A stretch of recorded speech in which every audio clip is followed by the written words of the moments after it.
Запужвае адных, каб баяліся іншыя. Неапраўдана высокія выракі, абсурдныя абвінавачанні, надуманыя справы. Цяпер чарговае ноу-хау. Вы не мусіце ісці ў суд, ён прыедзе да вас. На гэтым тыдні ў Баранавічах на мэблевай фабрыцы «Лагуна» работніка Сергея Карпеню асудзілі проста на працоўным месцы. Гэта не жарт. Выязны суд прыгаварыў мужчыну да 2 гадоў хіміі за нібыта нанясення шкоды гонару і годнасці прэзідэнту ў інтэрнэце. Яшчэ ў Сергея канфіскавалі тэлефон на карысць дзяржавы. Разбагацелі. А вось дзяржаўны абвінаваўца так разышоўся, што яшчэ і лекцыю на фабрыцы прачытаў. Тэма датычыла наступстваў супрацьпраўных паводзінаў у інтэрнэце. Амаль як тройкі НКВД. А я б нагадаў, што пераважная большасць чальцоў такіх троек самыя трапілі пад каток рэпрэсіяў у часе вялікага тэрору. А судзілі іх такія ж самыя тройкі. Нічога не бывае вечным. Вітаю, спадарства! Гэта галоўная падзея тыдня, што сёння ў праграме. Новая вайна ва ўкраіне. Беларусь як плацдарм расійскіх вайскоўцаў, новыя выбары пад міжнародным наглядам, адмысловае інтэрв'ю з амбасадарам і сталым прадстаўніком ЗША пры АБСЕ Майклам Карпентарам. Гэта было б элементам дэстабілізацыі і катастрафічнаю памылкай. Я думаю, што калі беларускае кіраўніцтва хоча захаваць краіну як суверэннага паважанага чальца міжнароднай супольнасці, яно мусіць устрымацца такіх пагрозаў.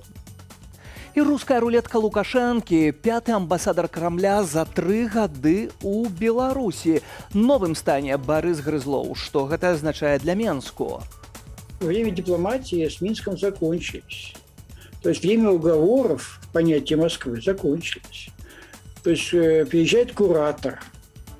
Мы пабывалі на здымачнай пляцоўцы навагодняга звароту Святланы Ціханаўскай да беларусаў. Усіх нас чакае вялікі сюрпрыз 31 снежня, а крышку таямніцы прыадкрываем ужо сёння. Наш агульны зварот да беларусаў аб тым, што наша справа працягваецца, што мы ўсе разам ідзем да перамогі. А на пачатак грозьбы Лукашэнкі узурпатар усё часцей махае кулаком у бок захаду, ды абяцае адпомсціць за санкцыі. Пры гэтым прапаганда на ўсе галасы крычыць, як санкцыі ні па чым, ды нават карысныя для развіцця эканомікі. І хто тут врот? Пакуль грозьбы няўдалыя, нават правакацыі на мяжы давялося спыніць. Чаму? Янашек. Вы что там, очумели вообще?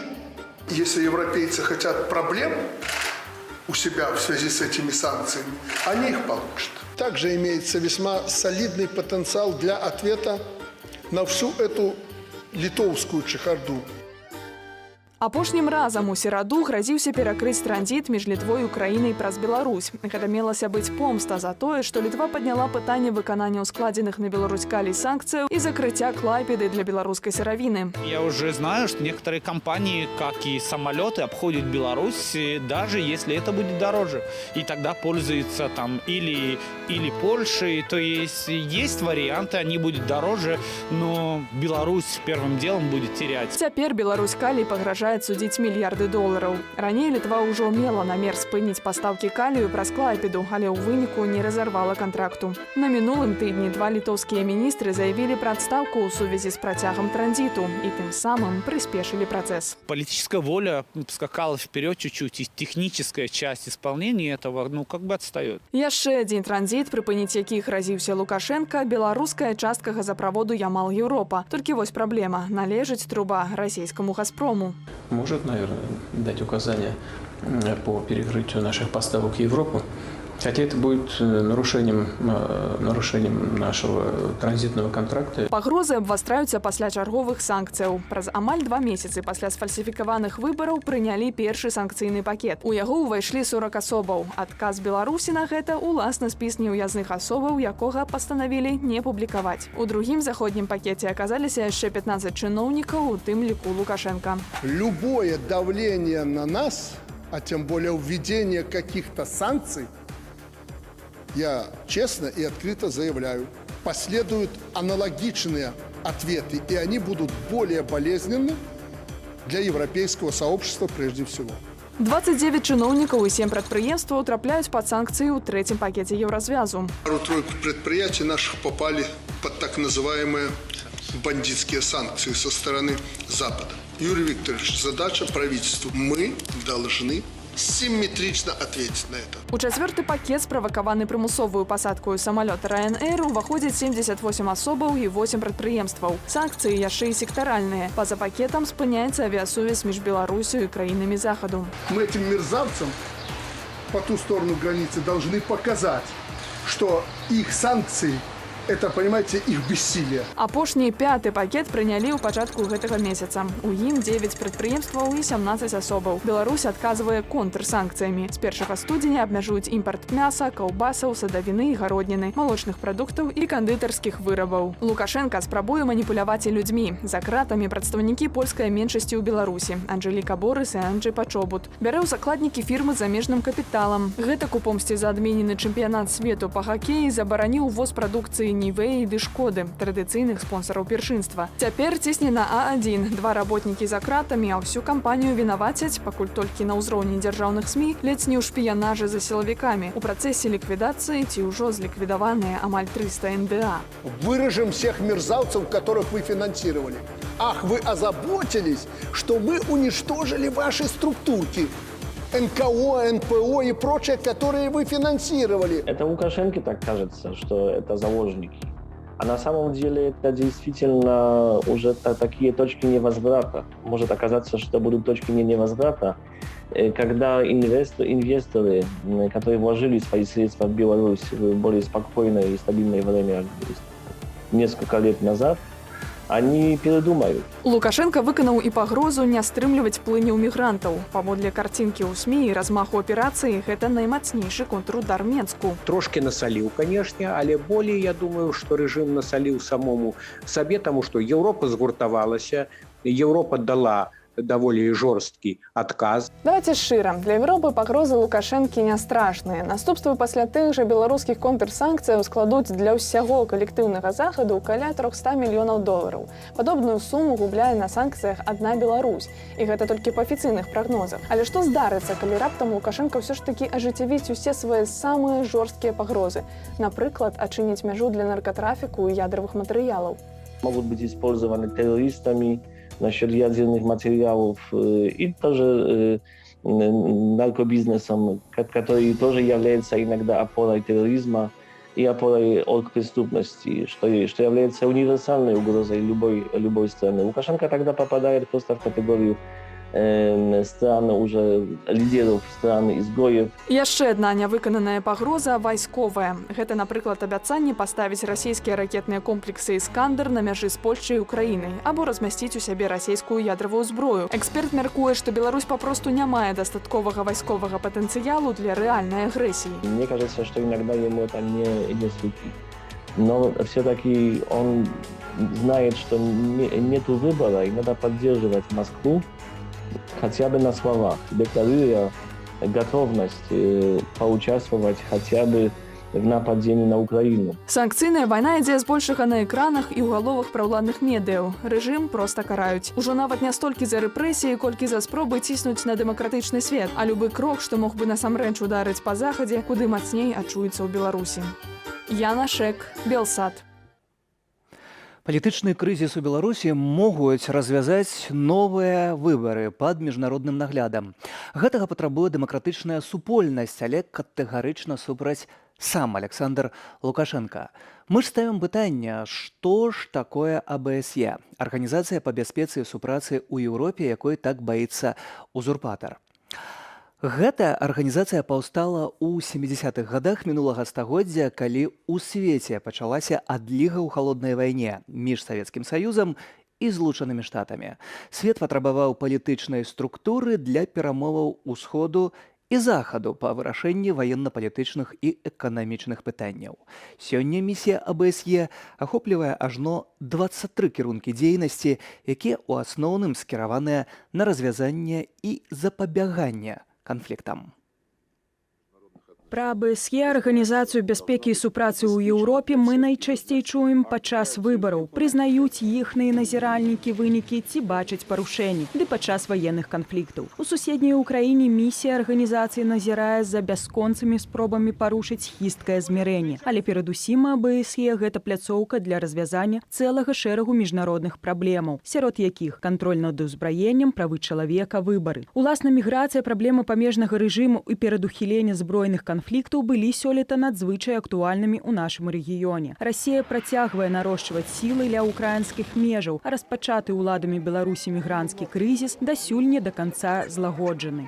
У склад арганізацыі ўваходзяць 57 краінаў-удзельніц, ахопліваючы 3 кантыненты: Паўночную Амерыку, Еўропу і Азію. Акрамя таго, АБСЕ падтрымлівае стасункі з 11 азіяцкімі і міжземнаморскімі партнёрамі, узаемадзейнічаючы з кожнай групай у канкрэтных пытаннях. Напрыклад, з азіяцкімі партнёрамі супраца вядзецца ў рэагаванні на транснацыянальныя пагрозы, у кіраванні межамі, барацьбе з гандлем людзьмі і правядзенні выбараў. З міжземнаморскімі ў барацьбе з тэрарызмам, у праблемах экалагічнай бяспекі, рэгуляванні міграцыі ды заўпэўніванні бяспекі межаў. Беларусь стала паўнапраўнай удзельніцай АБСЕ ў 1992 годзе і з таго моманту мае прадстаўнікоў у асноўных органах кіравання арганізацыі, бярэ ўдзел у палявых місіях, у тым ліку ў адмысловай маніторынгавай на ўсходзе ўкраіны. Прадстаўнікі ж арганізацыі выконваюць на тэрыторыі Беларусі шэраг функцыяў, адна з іх назіранне за выбарамі. Пасля леташніх выбараў адмысловы спавяшчальнік арганізацыі Вольфган Бенедек заклікаў Мінск вызваліць палітычных вязняў, правесці перавыбары і міжнароднае расследаванне гвалтоўных дзеянняў сілавікоў. Раней у шэрагу інтэрв'ю і публічных заяваў Лукашенка дапускаў магчымасць правесці датэрміновыя выбары. Аднак на сустрэчы з гэтак званым актывам Віцебшчыны відавочна перадумаў. Вы такие чудеса где-нибудь видели, чтобы в какую-то страну приехали чужаки и провели выборы? Вот их требования. Естественно, я на это пойти не могу. Акрамя першых прэзідэнцкіх выбараў, ніводная электаральная кампанія ў нашай краіне не была прызнаная свабоднай ці дэмакратычнай. Марыля Дакуцька, Белсат. Зусім нядаўна амбасадарам і сталым прадстаўніком ЗША пры АБСЕ стаў Майкл Карпентер. Да гэтага дыпламат працаваў у Пентагоне, Белым доме, Дзярждэпе. Вонкавая палітыка, абарона, узбраенне, пытанні Расіі, Украіны, Еўразіі, Каўказа. Гэта ягоная спецыялізацыя. Высокія пасады і разуменне сітуацыі ў нашым рэгіёне. Беларуская прапаганда ў красавіку нават абвінавачвала Майкла Карпентера ў эфіры ОНТ у падрыхтоўцы дзяржперавароту ў Беларусі, ды замаху на Александра Лукашэнку. Вашынгтон назваў гэта хлуснёй. Сёння да новага амбасадара ЗША пры АБСЕ ёсць шэраг іншых пытанняў. Пагроза новай вайны ва ўкраіне, месца Беларусі ва ўсім гэтым, ды імавернасць выбараў пад наглядам арганізацыі. Майкл Карпентер згадзіўся на эксклюзіўнае інтэрв'ю з нашай праграмай. Запрашаю. І з намі спадарства на сувязі ўжо цяпер амбасадар і сталы прадстаўнік ЗША пры арганізацыі па бяспецы і супрацы ў Еўропе. Гэта АБСЕ, спадар Майкл Карпентер. Добрый дзень, спадару амбасадар. Вітаем вас у нашай праграме. Добрый дзень. Дзякуй, што запрасілі мяне. Сёння я азнаёміўся з інфармацыяй ад дзяржаўнага дэпартаменту, што датычыць падарожжаў. Дэпартамент раіць грамадзянам ЗША не ездзіць ва ўкраіну. Па-першае, праз ковід, а па-другое, што звярнула нашу асаблівую увагу ў сувязі з узмацненнем пагрозы з боку Расіі. Што азначае другі пункт? Адкрыты ваенны канфлікт паміж Расіяй і Украіною можа стацца рэальнасцю?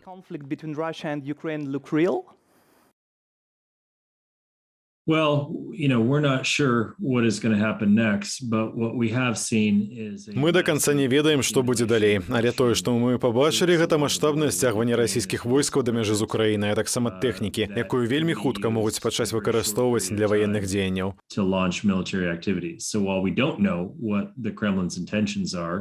Такім чынам, мы не ведаем, якія намеры ў Крамля, і мы не можам з якой-кольвек пэўнасцю прадказаць, што адбудзецца і калі. Але мы бачым гэтую масаваную і вельмі незвычайную дзейнасць дзясяткаў і дзясяткаў тысяч баяздольных войскаў. Відавочна, што гэта сітуацыя, якая патрабуе пільнай увагі. І мы парішылі патрэбным папярэдзіць нашых грамадзянаў, каб яны, наколькі магчыма, устрымаліся ад паездак у некаторыя ўсходнія рэгіёны ўкраіны. Галоўнае пытанне, якое шмат каго хвалюе цяпер. Магчымая новая вайна ва ўкраіне ці наогул пачнецца трэцяя сусветная вайна?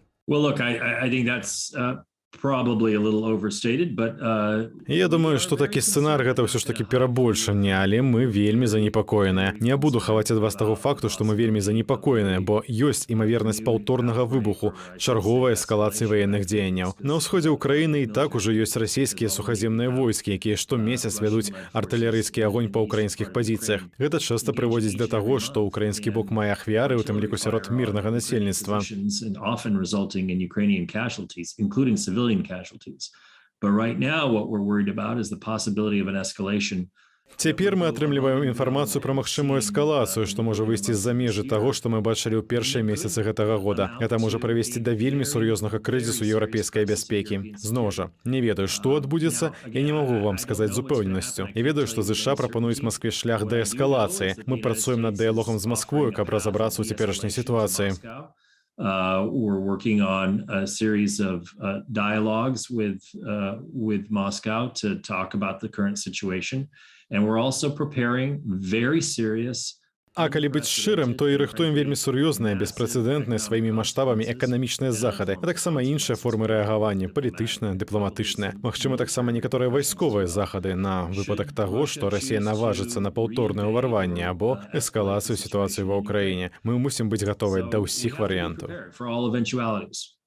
Але ўсё ж праблема ёсць. Хіба сустрэчы Блінкена і Лаўрова ды Байдена і Пуціна не паменшылі імавернасці вайны? Well, I think what they did do is they allowed the United States, both at the level of our Secretary of State and our President. Я думаю, што значэнне гэтых сустрэчаў у тым, што яны дазволілі Злучаным Штатам, як на ўзроўні нашага дзяржаўнага сакратара, гэтак і на ўзроўні прэзідэнта, вельмі выразна данесці да расійскага боку тое, як мы ацэньваем сітуацыю, патлумачыць, чаму мы занепакоеныя наступствамі, а таксама падкрэсліць нашу адкрытасць да дыпламатыі і дыялогу. Такім чынам, гэтыя сігналы былі адпраўленыя. Цяпер таму боку трэба вызначыць, яны жадаюць ісці шляхам дээскалацыі з дапамогай дыпламатыі і дыялогу, ці абіраюць іншы шлях. На гэты момант гэта насамрэч залежыць ад іх. That's up to them, really, at this point.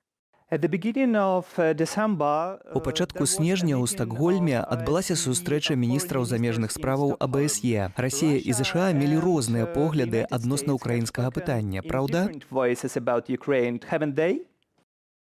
Indeed, we've been very clear about what we see happening in Ukraine. We have a Ukrainian government that is.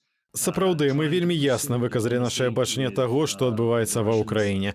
Украінскі ўрад спрабуе дзеяць дыпламатычнымі захадамі ў кантактах з расейцамі. Ён дзеяць вельмі адказна. Імкнецца адкрыць пункты ўезду і выезду ўздоўж лініі кантакту ва ўсходняй частцы Донбасу, вядзе кансультацыі са сваімі заходнімі партнёрамі, але пры гэтым максімальна настроены на дээскалацыю.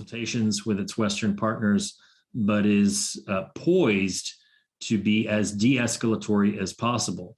Meanwhile, on the other side, we have З іншага боку, ёсць кіраўніцтва Крамля, якое выкарыстоўвае ўсё больш агрэсіўную і ваяўнічую рыторыку, пагражаючы ўкраіне, гаворачы, што ўкраіна нават не ёсць нацыянальнай дзяржавай. Яны заўважаныя ў вельмі незвычайнай вайсковай дзейнасці якраз уздоўж мяжы з Украінаю. So we have a very different picture on both sides. Таму па баках украінска-расійскай мяжы назіраецца вельмі розная карціна. У АБСЕ ў нас была магчымасць вельмі адкрыта пагаварыць пра тое, як мы ацэньваем сітуацыю, даць расійскаму боку магчымасць распавесці пра іхнае бачанне таго, што адбываецца. І, шчыра кажучы, гэта не адпавядае таму, што мы бачым на месцы. Ці ёсць у назіральнікаў місіі АБСЕ праблемы з працаю на акупаваных тэрыторыях Украіны? They do indeed. Unfortunately, the special monitoring mission. Так, сапраўды. На жаль, праца адмысловай маніторынгавай місіі, якая ёсць вачыма і вушамі міжнароднай супольнасці на ўсходзе ўкраіны, замінаюць узброеныя фармаванні, кантраляваныя Расіяй. They have been harassed, they have been restricted in terms of their freedom of movement, they have not been allowed. Назіральнікі зазнавалі ціск, іхную свабоду перамяшчэння абмяжоўвалі. Ім не дазволілі патруляваць на пярэднім краі на ўсходзе Данецкай і Луганскай вобласцяў. І гэта сапраўдная праблема. Першы, другі і трэці пункты менскіх пагадненняў прадугледжвалі спыненне агня, адвод цяжкой вайсковай тэхнікі, свабодны доступ назіральнікаў па ўсёй тэрыторыі ўсходняй Украіны. Насамрэч, усе тры ўмовы цяпер не выконваюцца. Well, frankly, all three of those conditions are not being fulfilled at the current time. Пасля вячэры ў Стакгольме ў медыі прасачылася інфармацыя, што паміж расійскім міністрам Сергеем Лаўровым, украінскім міністрам Дмітром Кулеба і дзяржаўным сакратаром Энтані Блінкенам узнік канфлікт. Ці праўда гэта? Well, look, it was a closed dinner, so I'm not going to get into the specific details. Гэта была закрытая сустрэча, таму я не буду заглыбляцца. Я б не апісаў гэтага як канфлікт. Я б сказаў, што спадар Блінкен даволі шчыра выказаўся наконт таго, што з нашага гледзяшча адбываецца. And correcting a few misperceptions about how NATO and the EU operate. А таксама скарэктаваў некалькі памылковых уяўленняў пра тое, як дзеюць НАТО і Еўразвяз. Але я не буду заглыбляцца ў канкрэтыку. Такія вечеры ў Стакгольме даюць магчымасць міністрам замежных справаў выказаць меркаванне, абмяняцца думкамі, падзяліцца ідэямі з калегамі і паглядзець на рэакцыю. І менавіта гэта адбылося. Я думаю, гэта добра, што такі дыялог меў месца. Падаецца, усе былі ўражаныя якасцю дыялогу ў Стакгольме, але я не буду канцэнтравацца на дэталях, бо часам дыпламатам лепш пагаварыць між сабою камеральна, без публічнага абмеркавання. Amongst themselves quietly without necessarily a public megaphone on everything they say. Ці не выглядае пазіцыя Вашынгтону занадта слабою для Крамля?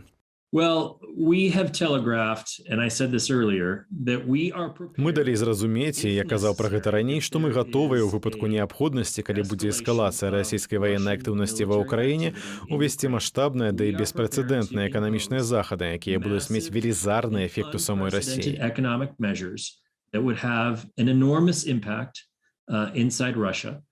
We are prepared to use the full suite of political and diplomatic tools available to us. As well as engage. Мы гатовыя выкарыстаць увесь спектр палітычных і дыпламатычных інструментаў, што маем, а таксама гатовыя на пэўныя змены, неабходныя, калі вайна ўздоўж усходняга флангу НАТО ўсё ж такі пачнецца. Мы гатовыя пайсці на сур'ёзныя крокі. У той жа час мы хочам выразна паказаць, што мы адкрытыя да дыялогу і дыпламатыі. At the same time, we want to be very clear that we are open to dialogue and diplomacy. So I don't think that's weakness. I think that's telegraphing resolve.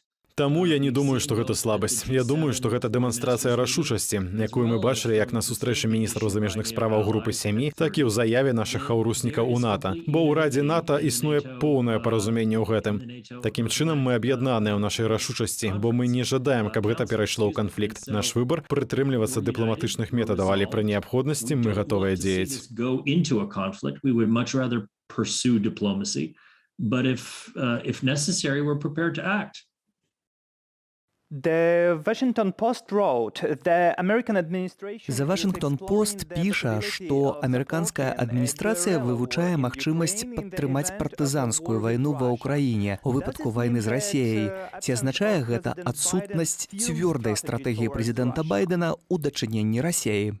Look, I don't want to get into hypothetical scenarios on what's going to happen in terms of. Я не хочу упадаць у крайнасці, разважаючы пра тое, што можа адбыцца ў выпадку, калі Украіна будзе абараняць сябе. Я думаю, Украіна мае запасныя варыянты, што абмяркоўваюцца. Я магу сказаць, што мы імкнемся дапамагчы Украіне ўзмацняць абарончы патэнцыял. Гэта неабходна, каб яна магла абараніць свой суверэнітэт, тэрытарыяльную цэласнасць і непарушнасць межаў. Able to protect their sovereignty, their territorial integrity, and the integrity as well of their borders. So we have done a lot. We have provided Ukraine with. Мы ўжо шмат зрабілі. Дапамаглі Украіне некалькімі мільярдамі долараў з моманту пачатку гэтага канфлікту ў 2014 годзе. Толькі сёлета мы вылучылі больш за 450 мільёнаў долараў дапамогі ў сферы бяспецы, і гэта будзе працягвацца. Але мы таксама хочам даць зразумець, што гэтыя сродкі і тэхніка маюць выключна абарончы характар. Яны неабходныя, каб дапамагчы Украіне абараніць сябе.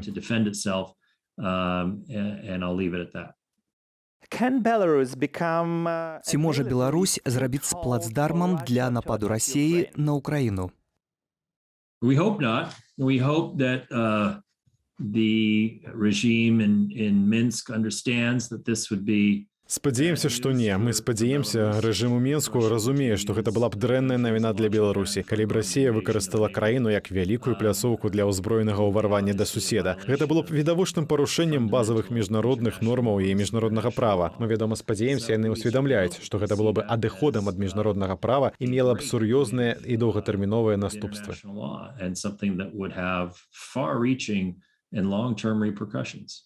Лукашенка шмат чаго робіць, парушаючы міжнароднае права. Вы спадзяецеся, але калі ён усё ж так зробіць, ці будзе Беларусь пакараная гэтаксама, як і яе расейскі хаўруснік? Look, once again, I'm not going to get into too many hypothetical scenarios about how the future may play out.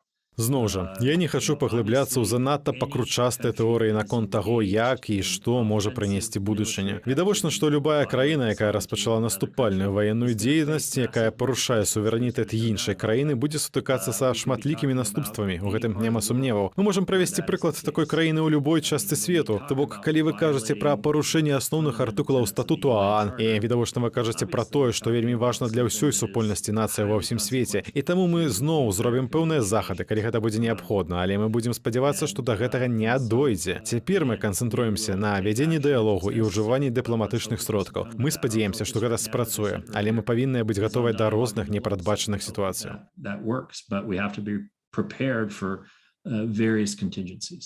Александр Лукашенко and now Владимир Маккей as well.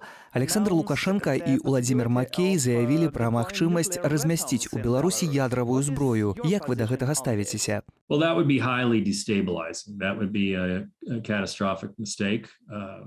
Look, I think. Гэта было б элементам дэстабілізацыі і катастрафічнай памылкай. Я думаю, што калі беларускае кіраўніцтва хоча захаваць краіну як суверэннага паважанага чальца міжнароднай супольнасці, яно мусіць устрымацца такіх пагрозаў. They will refrain from such rhetoric and from such threats. This would be, I think we all know this would be deeply. Мы ўсе ведаем, што гэта будзе вельмі дэстабілізавальным фактарам. Я думаю, што ўлады Беларусі разумеюць наступствы гэтага.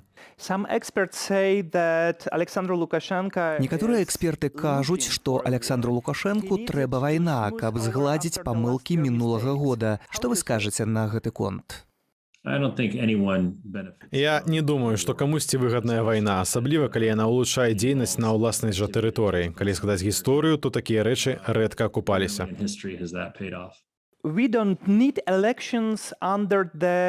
Александр Лукашенко кажа, нам не трэба выбараў пад эгідай АБСЕ. Гэта значыць, што такія выбары немагчымыя ў Беларусі. Belarus signed up in the night, to all the various OSCE principles and commitments. Беларусь задэкларавала, што будзе трымацца шмат якіх прынцыпаў і абавязкаў у межах АБСЕ, ды пацвердзіла гэта яшчэ раз у 90-е гады. І гэтыя прынцыпы і абавязкі змяшчаюць правядзенне свабодных ды справядлівых выбараў. АБСЕ мае вельмі вялікія магчымасці ў маніторынгу, забеспячэнні правільнага правядзення выбараў і прыцягненні дзяржаваў да адказнасці ў межах гэтага абавязку. І таму мы заклікалі і будзем працягваць заклікаць Менск правесці сапраўды свабодныя ды справядлівыя выбары, дзе АБСЕ можа адыграць сваю ролю. Таксама заклікаем вызваліць палітычных вязняў, уступіць у сапраўдны дыялог з усімі прадстаўнікамі грамадзянскай супольнасці ды апазіцыйных групаў, дээскалаваць сітуацыю. І гэта пойдзе на карысць краіне.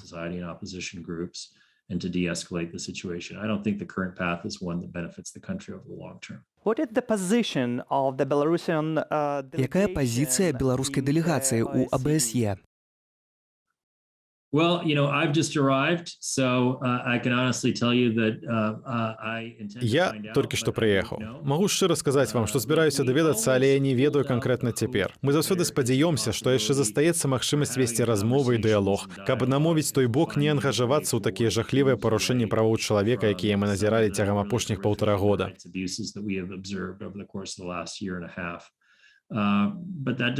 That doesn't mean that path is going to be chosen. And so на рэжым ужо былі накладзеныя пэўныя абмежаванні, улічваючы той кірунак, які ён набраў. І, верагодна, будуць іншыя наступствы ў будучыні, калі рэжым працягне ісці гэтым шляхам. Але з беларускім калегам я яшчэ не звязваўся. Калі я зраблю гэта, то размова будзе весціся на ўмовах узаемнай павагі. Мы пагутарым. Але я не магу вам сказаць, што ўжо ведаю ягоную пазіцыю на гэты конт. But I can't tell you that I know what his position is at this point in time. Ці спрабавалі беларускія чыноўнікі звязацца з вашай дэлегацыяй ці з вамі асабіста праз дыпламатычныя каналы? Яшчэ не, але, як я ўжо сказаў, я прыехаў толькі тыдзень таму. Калі згадаць прэзідэнцкія выбары ў 2020 годзе ў Беларусі, то як вы мяркуеце, хто перамог? You're talking about the elections in Belarus. Well, look, we judge that the election was fraudulent. Мы лічым, што выбары былі сфальсіфікаваны, таму заклікаем да новых, што прайшлі бы ў свабодных і справядлівых умовах пад назіральніцтвам АБСЕ, каб гарантаваць, што ўсе неабходныя абавязкі будуць выконвацца. The various commitments that go into having free and fair elections are kept. І апошняе пытанне, што б вы сказалі людзям, якія трымаюць уладу ў Беларусі і самым беларусам? Look, I've always been a champion of a sovereign, independent. Я заўсёды падтрымліваў ідэю суверэннай, незалежнай і квітучай Беларусі, што суседзіць і з краінамі НАТО і Еўразвязу, але і з Расіяй. But also next to Russia. I've said many times that I don't think that Belarus has. Я неаднаразова казаў, што не лічу, быццам бы Беларусі трэба выбіраць, застацца ёй у расійскай сферы ўплыву ці салідарызавацца з НАТО і Еўразвязам. Мяркую, ёсць іншы шлях, які Беларусь абярэ, каб яе эканамічнае развіццё ішло далей ва ўмовах міру, стабільнасці, супрацы з суседзямі. But I have to say that's not the path that this current regime has chosen. Але я мушу сказаць, што гэта не той шлях, які абраў цяперашні рэжым. Цяперашні рэжым выкарыстаў міграцыю як зброю. Ён прадэманстраваў варожасць у дачыненні суседзяў, браў удзел у беспрэцэдэнтных парушэннях правоў чалавека. Гэта не шлях да стабільнай бяспекі да развіцця. І гэта вельмі дрэнна, бо краіна мае велізарны патэнцыял, велізарны чалавечы капітал. Тут ёсць выбітныя інжынеры, IT-адмыслоўцы, дактары, прадстаўнікі іншых прафесіяў. Беларусь мае столькі схаваных магчымасцяў у сабе і крыўдна бачыць, як яны марнуюцца. Various other professions. There's so much possibility in Belarus. It's a shame to see it being wasted. Thank you so much. Thank you for your time. Thank you for the interview. You're welcome. It's good to be with you. Спадарства, сталы прадстаўнік ЗША пры АБСЕ, амбасадар Майкл Карпентер быў з намі на відэасувязі. Пагроза вайны вісіць у паветры. Расія маніпулюе войскамі на мяжы з Украінай. На тле гэтага паўночна-атлантычны вайсковы альянс перакідвае брытанскую танкавую дывізію ў Нямецчыну. Масква страшыць НАТО. А ці сапраўды гэты альянс такі грозны, хто хаваецца за гэтай абрэвіатурай? І як Беларусь апынулася паміж двума канфліктнымі сіламі? На ўсе гэтыя пытанні адкажа Яраслаў Сцешык у нашай сталай рубрыцы «Глобальнае пытанне». Путин думает, что Запад слабый. Надули. Путин очень расстроен.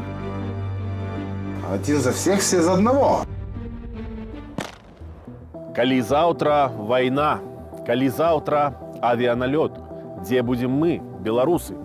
Дзе будзе наша краіна на чужым канфлікце? Вітаю, шаноўнае гаспадарства, з вами Яраслаў Сцешык з глобальным пытаннем. І сёння мы пагаворым пра тое, ці варта беларусам баяцца пашырэння НАТО на ўсход, ці пагроза сыходзіць з іншага боку. Пад каляды і Новы год Расія перакінула да мяжы з Украінай яшчэ больш бронетэхнікі і жывой сілы. Украінская вайсковая выведка кажа пра 92 тысячы расійскіх вайскоўцаў і магчымы пачатак атакі ў студзені ці ў лютым. Нашыя паўднёвыя суседзі рыюць траншэі на мяжы з Расіяй, хаця не выключаюць атакі і з беларускай тэрыторыі. А расійскі міністр абароны заяўляе, што ў Данецкай вобласці прыватныя вайсковыя кампаніі США рыхтуюць правакацыю – хімічную атаку на украінскія часткі. Стремление Североатлантического альянса вовлечь украинские вооруженные силы в свою военную деятельность несет угрозу безопасности. І ўсё гэта, каб прымусіць прэзідэнта Байдена падпісаць пуцінскі дакумент аб гарантыях бяспекі. Крэмль наўпрост патрабуе ад Вашынгтону раскалоць блок НАТО на старых і новых чальцоў, спыніць любую супрацу альянсу з дзяржавамі, якія калісьці ўваходзілі ў Савецкі Саюз, у тым ліку на Каўказе і ў Сярэдняй Азіі, ды пытаць у Масквы дазволу на перамяшчэнне свайго кантынгенту ў Еўропе. Мы просто прямо поставили вопрос. что никакого движения НАТО на восток дальше быть не должно. Мы понимаем, что как Россия играет, она имеет такую стратегию эскалации, поднимает температуру, а потом говорит, давай сядем и поговорим. Падобным чынам Москва дзеяла і раней, у савецкія часы. Это, в общем, такая типичная советская мирная инициатива, которая это такая предъява. Она не следует, что ее примут. Ни одного дюйма на восток, сказали нам в 90-е годы. Ну и чего? Надули. Просто нагло обманули. 5 волн расширения НАТО. Генеральны сакратар НАТО нагадаў Пуціну, што ніякіх абавязанняў аб непашырэнні на ўсход альянс з Расіяй не падпісваў. А хто хоча і можа ўвайсці ў НАТО, вызначаюць самі дзяржавы, і пагражаць зброяй тут не варта. У Белым доме кажуць тое самае. Факты – цікавая штука. І факты ясна паказваюць, што адзіная агрэсія, якую мы бачым на мяжы Расіі і Украіны, гэта нарошчванне вайсковай моцы расейцамі і ваяўнічая рыторыка ад кіраўніка Расіі. Патрабаванні Крамля ад пачатку невыканальныя.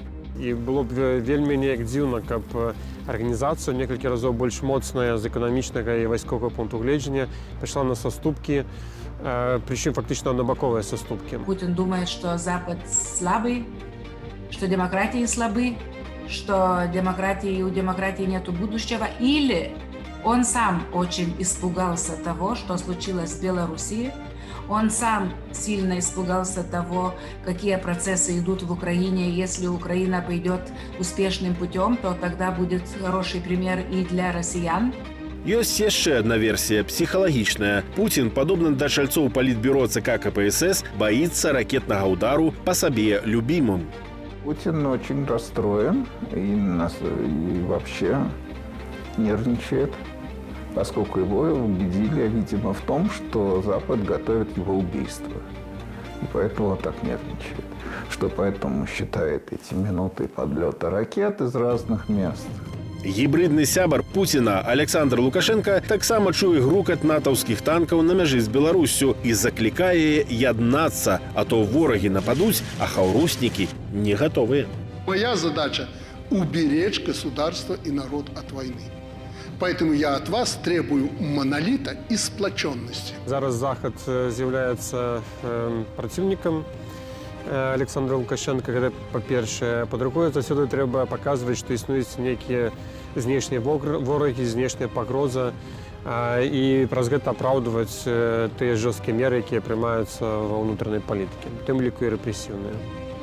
Але ж давайте ўрэшце разбярэмся, што гэта за страшны звер НАТО, якім нас пужаюць Кремль і Лукашенко. North Atlantic Treaty Organization, Паўночна-Атлантычны альянс. Ён з'явіўся ў 1949 годзе. Краіны Еўропы і Паўночнай Амерыкі аб'ядналіся ў абарончы альянс на выпадак нападу СССР. І для гэтага былі ўсе падставы. Асновай савецкай ідэалогіі і эканомікі была сусветная камуністычная рэвалюцыя, экспансіўны распаўсюд камуністычных рэжымаў, прапісаны яшчэ Леніным. На момант з'яўлення НАТО Кремль нарошчваў ударныя сілы для захопу Еўропы і ствараў ядравую зброю. Маленькие, особенно государства, никогда не будет таких средств, чтобы защитить себя от такого агрессивного монстра, который является Россия.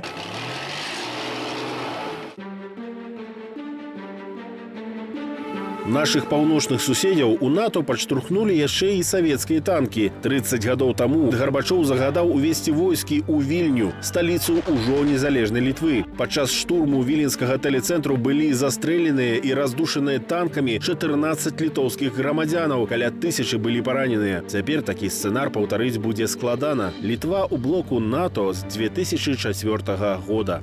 Это подняло нас совсем другой уровень безопасности. Мы начали играть в другой лиге. Просто. Конечно, там все имперные аспекты, они никуда не пропали с российской стороны, они есть, но уже влиять на нас тяжелее, потому что НАТО это статья 5. Один за всех, все за одного. Пасля распаду Савецкага Саюзу альянс змяняў канцэпцыю абароны і нават не разглядаў Расею як пагрозу. У 2002 годзе стварылі нават цэлую раду «Расея-НАТО», дзе ўсур'ёз абмяркоўвалася магчымасць далучэння Масквы да альянсу. Пасля захопу часткі Грузіі супраца рэзка скарацілася, а з пачаткам расейскай агрэсіі супраць Украіны блок НАТО перагледзеў прыярытэты і пачаў узмацняць узброеныя сілы на ўсходзе Еўропы. Цяпер у альянсе 30 дзяржаваў, ад Злучаных Штатаў да Чарнагорыі, дзе насельніцтва як у Гомлі з гомельскім раёнам. Апошняй да альянсу летась далучылася Паўночная Македонія, але паводле статуту НАТО іх дзверы адчыненыя для ўсіх еўрапейскіх дзяржаваў, якія падзяляюць каштоўнасці паўночна-атлантычнай дамовы аб бяспецы і гатовыя рабіць у агульную бяспеку свой унёсак. Кіраўніцтва Украіны пачало рушыць да НАТО яшчэ ў 90-е. Тогда речь не шла сугубо о необходимости обеспечить оборону государства. Тогда больше шло, может, о том, что это один из этапов вхождения в общеевропейское пространство. Але ўсё змянілася пасля 2014 года, анексіі Крыму і ўводу гібридных расійскіх войскаў у Донецк і Луганск. Цяпер гаворка не пра вяртанне ў еўрапейскую цывілізацыю, а пра гарантыі абароны. Пераход Украіны на натаўскія стандарты – гэта не пытанне калібраў і сістэмаў узбраенняў, тлумачаць эксперты. Совместимость штабных структур и штабных процедур. То есть система документооборота и не просто административного, но и в рамках команд и распоряжений боевого управления по системам связи, по другим системам, она должна быть единой. Цяпер украінскія афіцэры актыўна вучаць англійскую мову, каб на вучэннях размаўляць з заходнімі саюзнікамі. У ваеннай адукацыі дапамагаюць і заходнія інструктары. Натаўскія абазначэнні на мапах, алгарытмы дзеяння штабоў, натаўскія баявыя коды і сувязь – усё гэта адпрацоўваецца ва ўкраінскім войску ў межах супрацы з Паўночна-Атлантычным альянсам. Натуральна, не ва ўсіх гарнізонах, а па чарзе. Подразделения сил специальных операций Украины, они уже достаточно давно даже сертифицированы для действий в составе сил быстрого реагирования НАТО и разных коалиционных структур высокой готовности. Блок НАТО вядзе абарончую супрацу з самымі рознымі краінамі, як індывідуальна, так і ў межах праграмы партнёрства дзеля міру. Расія таксама была партнёрам альянсу, дапамагала лагістыкай падчас ваеннай аперацыі ў Афганістане, нават у перавозцы натаўскіх грузаў сваімі военно-транспартнымі самалётамі. Але пасля анексіі Крыму і ўводу расійскіх гібридных войскаў у Донецкую і Луганскую вобласці Украіны Масква прыпыніла любы ўдзел у партнёрстве дзеля міру. Беларусь таксама была партнёрам НАТО. І падначаленыя Уладзіміра Макея ў Міністэрстве замежных справаў у свой час вельмі ганарыліся гэтай дэманстрацыяй шматвектарнасці. Але ў сённяшняй Беларусі падчас рэпрэсіяў і неабвешчанага ваеннага стану удзел у партнёрстве дзеля міру прыпынены, а Уладзімір Макей пагражае Захаду размяшчэннем у нас расійскай ядравай зброі. Гэта хутчэй псіхалагічная гульня, разлічаная на той, каб проста аказаць псіхалагічны ціск на краіны Захада, паразважаць пра гэта, паразважаць пра новы карыбскі крызіс. Для ядерного оружия плацдарм уже есть рядом с нами. Это Калининградская область. У Крамлі не выключаюць магчымасці скіраваць у Беларусь свае ракеты з ядровымі боеголовками. Там ядерное оружие может появиться только с нашими дивизиями, которые будут его охранять. У выніку інтэграцыйных дзеянняў Лукашэнкі, распачатых яшчэ з Барысам Ельцыным, нашыя суседзі ўсё менш бачаць у Беларусі незалежную дзяржаву. Режим продал эту самостоятельность, независимость. Он всегда ее продавал, но сейчас продает до конца. І украінцы і літоўцы на ўсялякі выпадак рыхтуюцца да нападу расейцаў з беларускай тэрыторыі, як гэта адпрацоўваецца на вучэннях Захад. Кремлю не нужны белорусы. Кремлю не нужна Беларусь как национальное государство. Кремлю нужна территория. И ему не жалко будет этих людей, если там что-то и случится.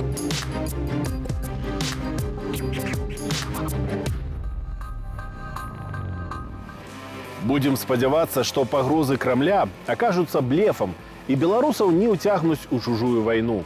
Бо, як мы і казалі раней, любая вайна паміж еўрапейцамі – гэта грамадзянская вайна.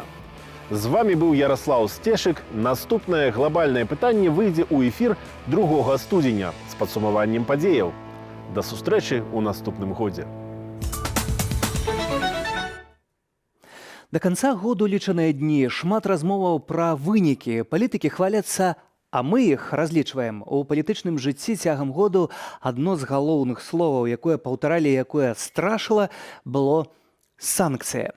Дэмакратычная супольнасць змагалася за ўвядзенне чарговых пакетаў, атрымалася ажно 5.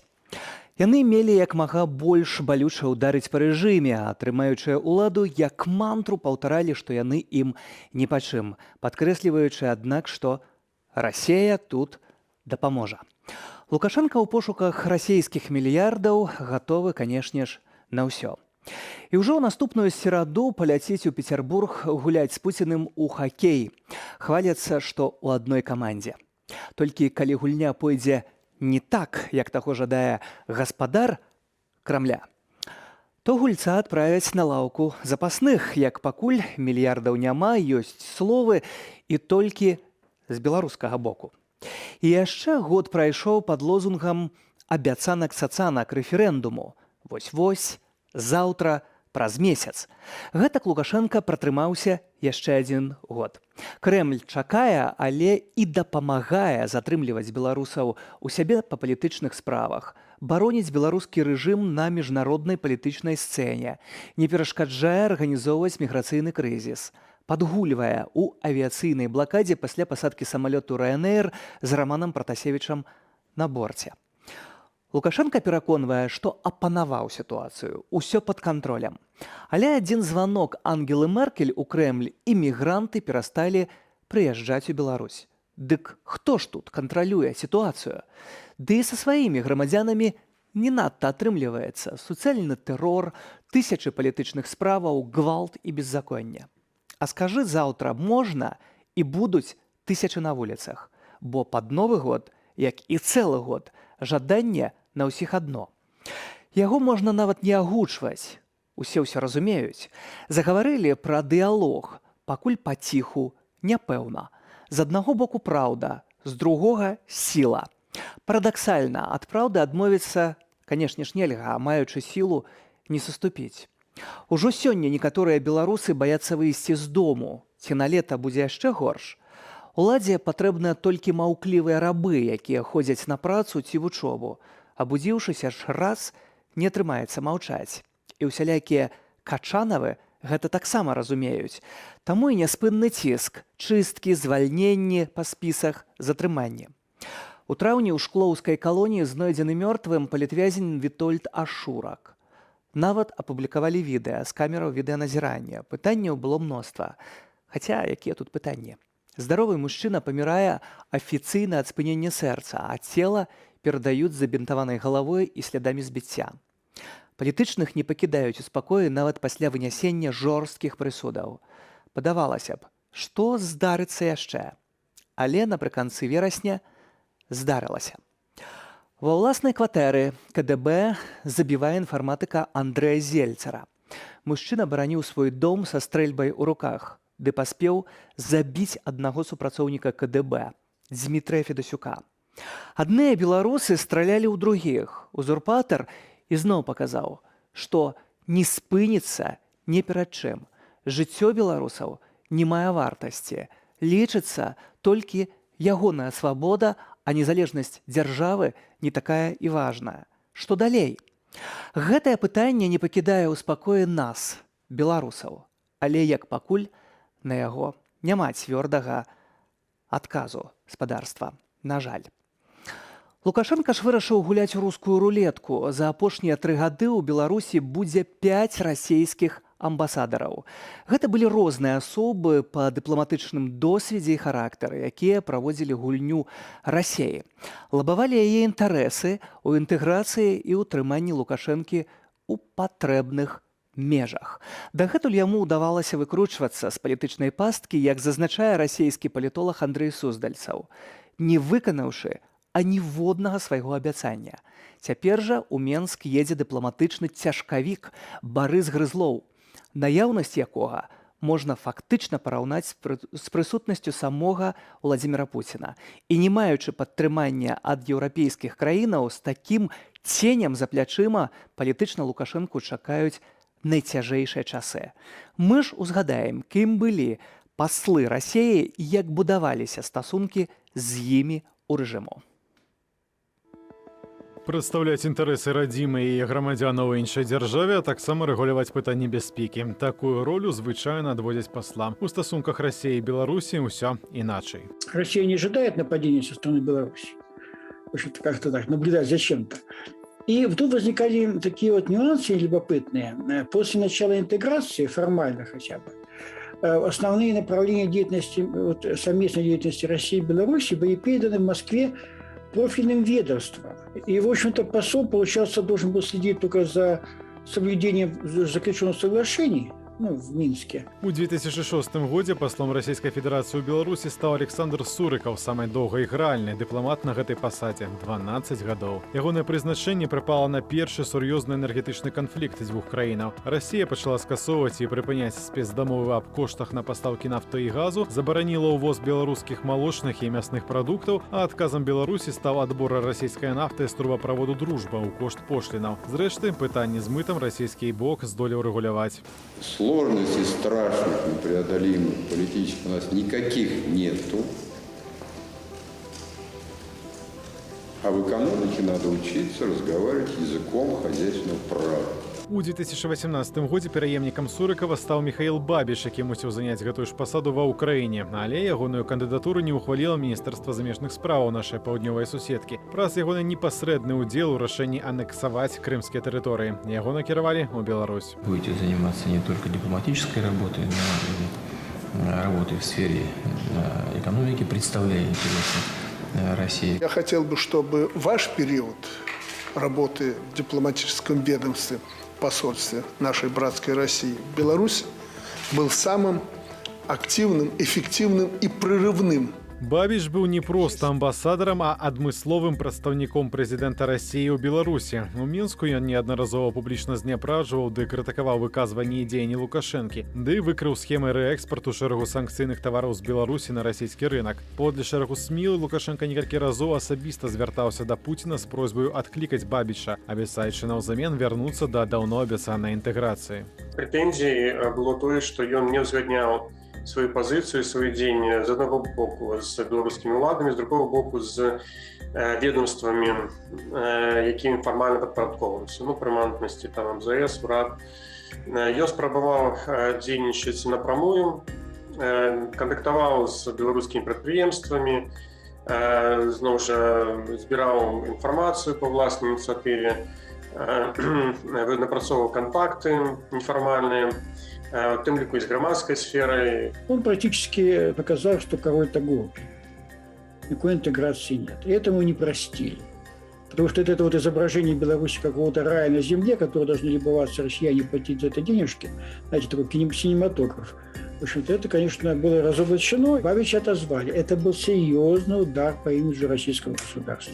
Пасля, парушыўшы закон без абмеркавання з камісіямі палатаў федэральнага сходу, Пуцін прызначае паслом Дмітрия Мезенцева, якога разглядалі як магчымасць залагодзіць дачыненні між Россией и Беларусью. В системе, на мой взгляд, российско-белорусских отношений надо рассматривать через призму стратегического партнерства и той удивительной практики многолетних отношений. Мезенцаў праводзіў даволі акуратную палітыку ў дачыненні інтэграцыйных працэсаў. Пры ягоным амбасадарстве пачаўся рэальны рух у бок інтэграцыі дзвюх краінаў у гэтак званых дарожных картах. Каб падтрымаць улады Беларусі, пасля выбараў 2020 года ён не пайшоў на перамовы з каардынацыйнай радай. Справу Мезенцева сёлета працягнуў Евген Лук'янаў, які дагэтуль 4 гады кіраваў дыпламатычнай місіяй у Латвіі. Ён быў настолькі дыпламатычны, што пазбягаў абмяркоўваць затрыманні расійскіх грамадзянаў. І першы другие, они мало адрозніваюцца адзін ад аднаго, і фактычна выконвалі гэтыя свае функцыі. Яны фармальна заўсёды падтрымлівалі так беларускія ўлады, з імі не было ніякіх праблемаў, пры гэтым яны не праяўлялі нейкай значнай палітычнай актыўнасці, то есть яны былі цалкам прымальныя для Мінска. Цяпер жа на пасаду кіраўніка дыпламатычнага прадстаўніцтва прызначаны палітычны цяжкавік Барыс Грызлоў, адна з найбольш набліжаных асобаў да Пуціна. Сілавік, былы сябра Савету бяспекі Расійскай Федэрацыі, да гэтага ён прадстаўляў расійскія інтарэсы ў кантактнай групе для перамоваў у справе вайны на ўсходзе Украіны. Он конфликтолог высокого ранга, опирающийся на полное доверие и поддержку президента России. Это о чем говорит? О том, что время дипломатии с Минском закончилось. То есть время уговоров, понятие Москвы, закончилось. То есть приезжает куратор. Калі так, то гэты куратар мае сачыць за выкананнем падпісанага на пачатку лістапада дэкрэту саюзнай дзяржавы. З таго часу на афіцыйным узроўні выкананне саюзных праграмаў нават не ўзгадвалася. Марылі Дакуцька, Всеволод Шлыкаў, Белсат. Гаспадарства, глядзіце тыдзень на Белсаце, а што яшчэ наперадзе? Будзе святочна, музычна і традыцыйна. Беларускія артысты зладзілі калядную імпрэзу ў Вільні. Амаль 5000 беларусаў і адна мара на ўсіх. Тое, што дае нам падтрымку, тое, што нас яднае, узмацняе, матывуе, натхняе. Чабор будзе пахнуць вечна. Таму жыве Беларусь, будьце на пазітыве, слухайце добрую музыку і будьце здаровенькія. Мы вярнуліся са здымачнай пляцоўкі навагодняга звароту Святланы Ціхановскай да беларусаў. Усіх нас чакае вялікі сюрпрыз 31 снежня. Крышку таямніцы прыадкрыем у нашай праграме. Наш агульны зварот да беларусаў аб тым, што наша справа працягваецца, што мы ўсе разам ідзем да перамогі. Мы прыглядаемся да галоўных падзеяў. На волю выйшаў салігорскі актывіст Павел Батуеў. За белыя і чырвоныя рушнікі на плоце затрымалі Алену Гнаук. У Пружанах вызваліць усіх палітычных вязняў заклікае папа Францішак. Іншыя падзеі тыдня ў скароце за 100 секунд. Рэферэндум аб Канстытуцыі, анансаваны Лукашэнкам, мае прайсці ў другой палове лютага. І хоць да галасавання застаецца менш за 2 месяцы, тэкст новага праекту асноўнага закону ўсё яшчэ не паказалі беларусам. Плануецца, што яго апублікуюць на пачатку наступнага тыдня. Платформа «Голас» перазапускаецца да рэферэндуму. Цяпер у чат-ботах платформы можна прайсці апытанне і адказаць, ці падтрымліваеце вы адзіную стратэгію дэмакратычных сілаў, ці лічыце больш слушным ігнараваць рэферэндум, або яшчэ не вызначыліся. Верховны суд пакінуў у сіле прысуд Калеснікава і Знаку. Марыю Калеснікава судзілі на 11 гадоў пазбаўлення волі, Максіма Знака на 10. Цяпер іх чакае этапаванне ў калонію. Выданне «Таймс» уключыла Святлану Ціхановскую ў спіс асобаў года. Яе намінаваў Дэніел Фінкельштейн, былы рэдактар выдання і сябра палаты лордаў. Ён назваў Святлану Ціхановскую сімвалам супраціву тыраніі. Камерцыйны байкот. Брытанскі вытворца медпрэпаратаў Менталетам і швейцарская кампанія Сандас цалкам спыняюць закуп рэкламы на беларускім дзяржаўным тэлебачанні, а сусветна вядомы вытворца шынаў Pirelli Group спыняе свае дачыненні з БМЗ. 23 снежня МУЗ прызнала экстрэмісцкім фармаваннем, цытата, групу грамадзянаў, якія аб'ядналіся праз інтэрнэт-рэсурсы Радыё Свабода. На наступны дзень сілавікі затрымалі журналіста Радыё Свабода Олега Груздзіловіча. Ён праходзіць па справе аб арганізацыі масавых беспарадкаў. Беларусь не прыняла заходніх вакцынаў ад каранавіруса, якія бясплатна прапанаваў Еўрапейскі звяз. На вакцыны для краінаў усходняга партнёрства ў Еўразвязе вылучылі 2,5 мільярда еўраў, але згоды атрымаць вакцыны ад беларускага боку гэтакі не прагучала, паведаміў амбасадар Еўрапейскага звязу ў Беларусі Дырк Шубель. А гераінямі гэтага тыдня для мяне асабіста бабулькі з палескай вёскі Ахова. Жанчыны сталі на абарону 300гадовых дубоў на мясцовых могілках. Яны баранілі сваю памяць, гісторыю уласнай вёскі, нешта большае, чымся дрэвы. Дубоў на гэтым тыдні заставалася толькі 2. Іншыя пазразалі раней. Дзяржаўная прапаганда прыгатавала аднабокі сюжэт на мясцовым канале «Брэст». Усімі галасамі яны пераконвалі, дубы аварыйныя, пагражаюць над магіллям, людзям, лініі электраперадач. Не было аніводнага слова пра тое, як захаваць гэтыя дрэвы, каб было і бяспечна, і па-чалавечае. Таксама не было ані слова пра тое, што на бабуляк з кіёчкамі выклікалі АМАП. Не было і пра тое, што загадчыка мясцовага дому культуры Александра Земчука затрымалі. Ён звярнуўся да спецыялістаў з Акадэміі навук, каб тыя ацанілі стан дрэваў. Толькі трэба было пачакаць да перыяду вегетацыі, то бок да вясны. Александр Дзямчук, загадчык у Ахоўскім доме культуры, сказаў наступнае: калі б яны сапраўды былі прызнаныя трухлявымі, нежыццяздольнымі, то мы самі, вядома, былі б за тым, каб іх спілаваць. Александр Дзямчук таксама збіраў подпісы за захаванне гэтых дрэваў, а ў выніку загадчык ДК атрымаў 15 сотак арышту ў судзе Пінскага раёну. Бо нібыта перашкаджаў рабочым працаваць, калі залез на адно з гэтых дрэваў. А МАП забраў мужчыну, а рабочыя спілавалі дубы. Жыхары звярнуліся нават у адміністрацыю прэзідэнта, але там жа чуюць старых толькі тады, калі яны патрэбныя на псеўдавыбарах, а інакш амапам. Нават ужо здзіўляюся, як гэта красаўцы не затрымалі і гэтых вось бабуляк з кійкамі, як таксама небяспечных. Дубы былі мясцовымі сімваламі. Нават жыхары Ахова кажуць, ісці пад дубы, што азначае смерць.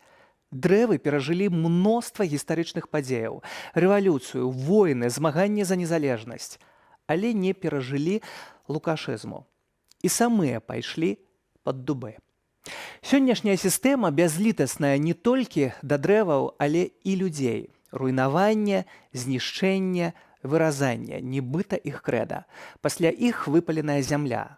Яны як чужынцы ў беларускім доме. І ім сёння ўсё дазволена, а іх учынкі беспакаральныя.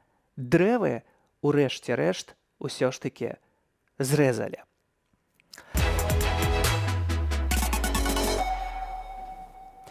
Гучна, святочна і музычна. Імпрэза з удзелам беларускіх артыстаў прайшла на каляды ў Вільні. Маргарыта Ляўчук, адноўлены хор, унія, ансамбль традыцыйных спеваў, фартэпіяна, арган, скрыпка, труба. Каля 500 беларусаў сабраліся на канцэрт, арганізаваны Беларускай радай культуры.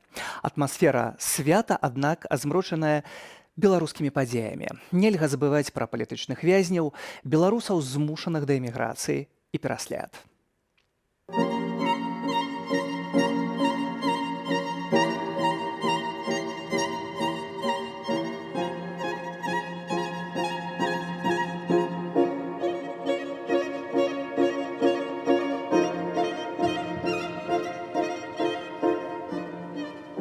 У Беларусі зараз не простыя часы. І мы мусім даваць людзям, дарыць цепло, радасць. І вось гэтыя святы, каляды, Новы год, гэта менавіта той час, калі людзям патрэбны вот эти вот абдымашкі такія, да? І класны інструмент для гэтага гэта музыка.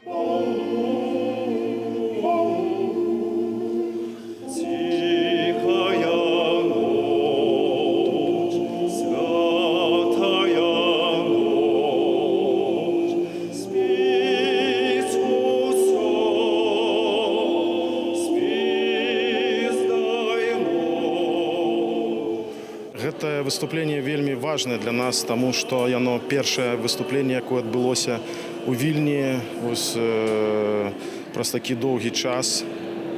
Яно адбылося у свабоднай стране.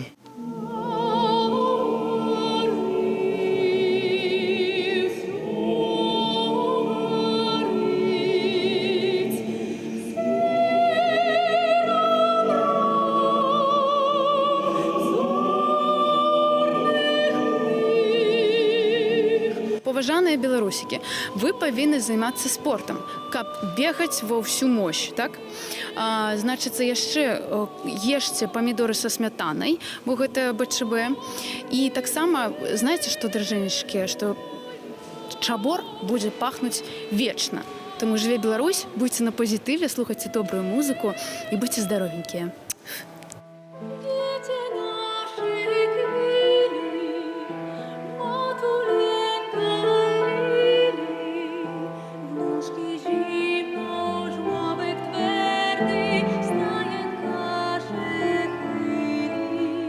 Год быў вельмі балючы.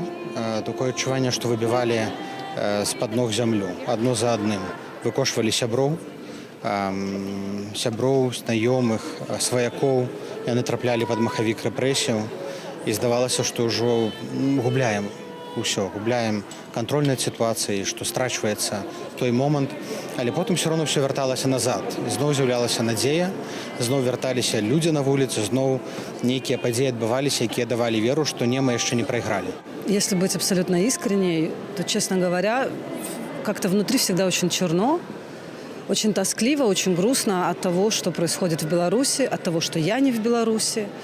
Вот, и это такая вот бездонная яма тоски, переживаний, которая никуда не девается.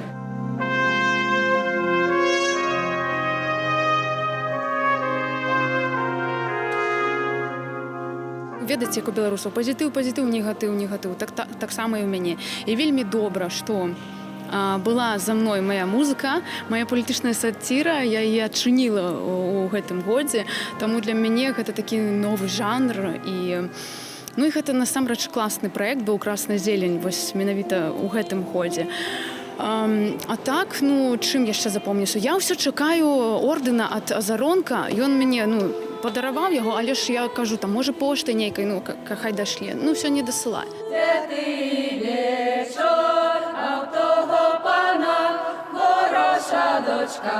Белорусам я хочу пожадать только одно.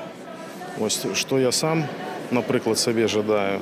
Это робить свою справу, робить свою справу больш якасна. Не толькі для кагосьці, для народа. Па-першае, рабіць яго для сябе. Каб не спынілася ваша прага да нашай культуры і мастацтва. Бо гэта сапраўды тое, што дае нам падтрымку, тое, што нас яднае, узмацняе, матывуе, натхняе.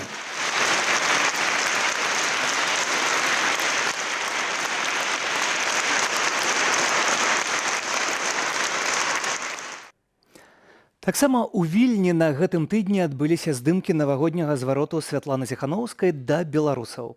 Мяне запрасілі на пляцоўку, ды дазволілі толькі нашым камерам здымаць усё тое, што адбывалася. Безумоўна, прэзідэнтам, як кажуць, не адмаўляюць. Мы працавалі 8 гадзінаў, бо столькі на лютым віленскім марозе працягваліся здымкі. І было варта. Вас і нас чакаюць сапраўдныя навагоднія сюрпрызы у гэтым звароце. Ён ужо 31 снежня. Таксама і на Белсаце. І абсалютна варты увагі. Сустракаем Новы год разам. А як праходзілі здымкі звароту, крышку прыадкрыю заслону таямніцы. Але толькі крышку, каб захаваць сапраўдны навагодні сюрпрыз.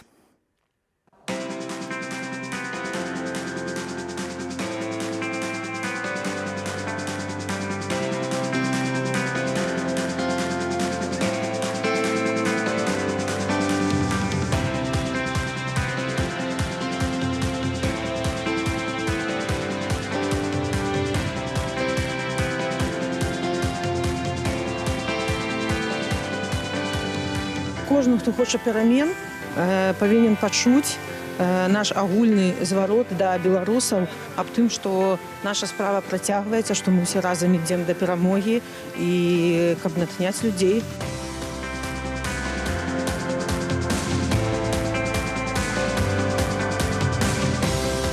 У Вільні адчувальная тэмпература мінус 15, вельмі і вельмі холадна. І тут записваецца навагодні зварот Святланы Ціханаўскай, які, спадзяюся, разагрэе і эмоцыі, і ўсіх нас.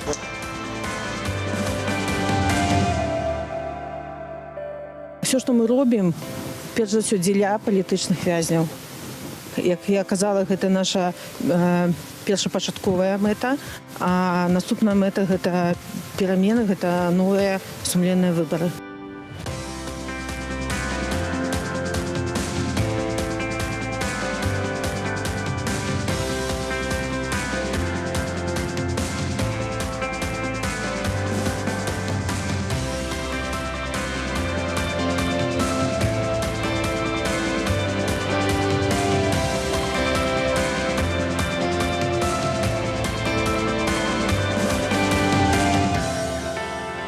У нас у Новым годзе ўсё атрымаецца.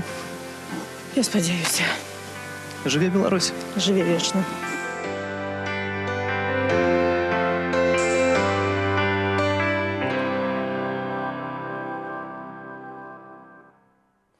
Сам зварот Святланы Ціхановскай спадарства для нас усіх ужо ў навагоднюю ноч. Глядзіце і на Белсаце.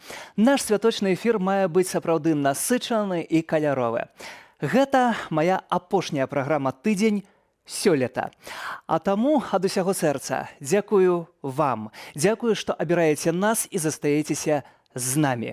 Віншую з надыходзячым Новым годам і калядамі. Ну, а мара ў нас на ўсіх адна.